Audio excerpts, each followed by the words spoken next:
Hello மக்களே, இன்றைக்கி நம்ம செய்ய போகிறது பிரண்டை சட்னி. தோல் உரித்து வைக்கப்பட்டுள்ள பிரண்டையை முதலில் எடுத்து நன்றாக உப்பு புளி இரண்டையும் சேர்த்து ஒரு 30 நிமிடம் ஊற வைத்து பிறகு நன்றாக அலசி கொள்ளவும்.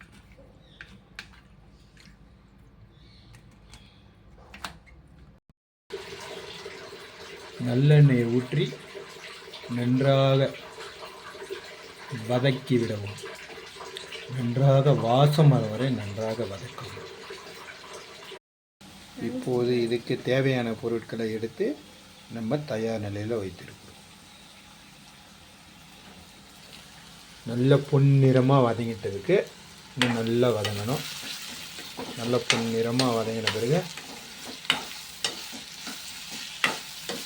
இன்னும் வதங்கணும்.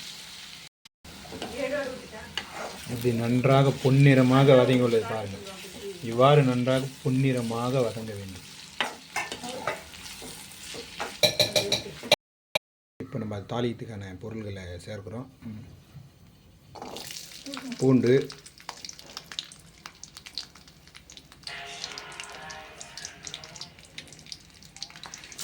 கடலைப்பருப்பு, உளுத்தம்பருப்பு,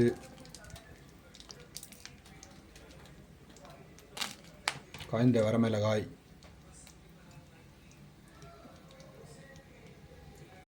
வெங்காயம்,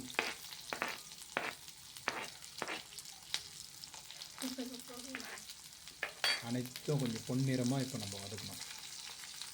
அதோட புளியும் சேர்த்து நல்லா பொன்னிறமாக இப்போ வதக்க வேண்டியதான்.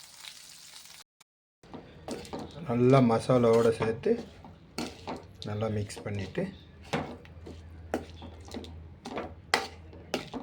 நல்லா ஒரு 10 நிமிடம் ஆற விட்டு அதுக்கப்புறம் நல்லா மிக்சியில் போட்டு அடித்து எடுக்கணும், அரைத்து எடுக்கணும்.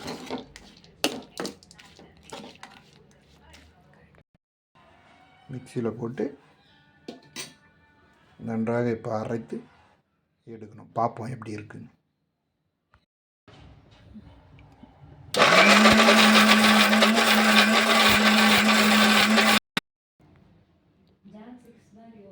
சுவையான பிரண்டை துவையல் ரெடி. இதை நீங்கள் சப்பாத்தி, தோசை, சாப்பாடு எதுலனாலும் தொட்டு சாப்பிடலாம். உடலில் எலும்புகள் பலம் பெற அரைத்து வைத்த ஊறுகாயை இப்போ நம்ம தாளித்து எடுத்துட்டோம்னா அனைத்தோடு மிக்ஸ் பண்ணி நல்லா சாப்பிடலாம்.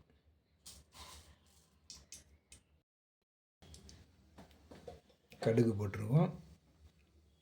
ஆல்ரெடி நம்ம வரமிளகா, வெங்காயம், தக்காளி எல்லாம் போட்டு நம்ம ஒரு தடவை தாளித்து அரைத்து எடுத்து வச்சுட்டுக்கிறோம். இப்போ நம்ம சும்மா ஒரு தாளிப்பு டேஸ்ட்டுக்காக கடுகு, அப்புறம் பெருங்காயம்,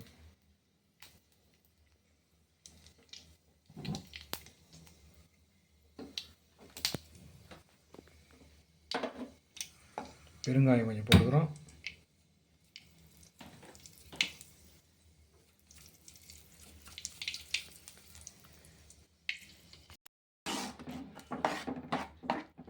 நம்ம எல்லாம் போட்டு தாளித்து இப்போது துவையல் ரெடி ஆகிடுச்சு. அடுத்து நம்ம சாப்பிட தயாராகும். இப்போ இந்த சாதத்தோடு நம்ம போட்டு துவையல் சாப்பிட்டோன்னு நினச்சிக்கோ. Oh my God.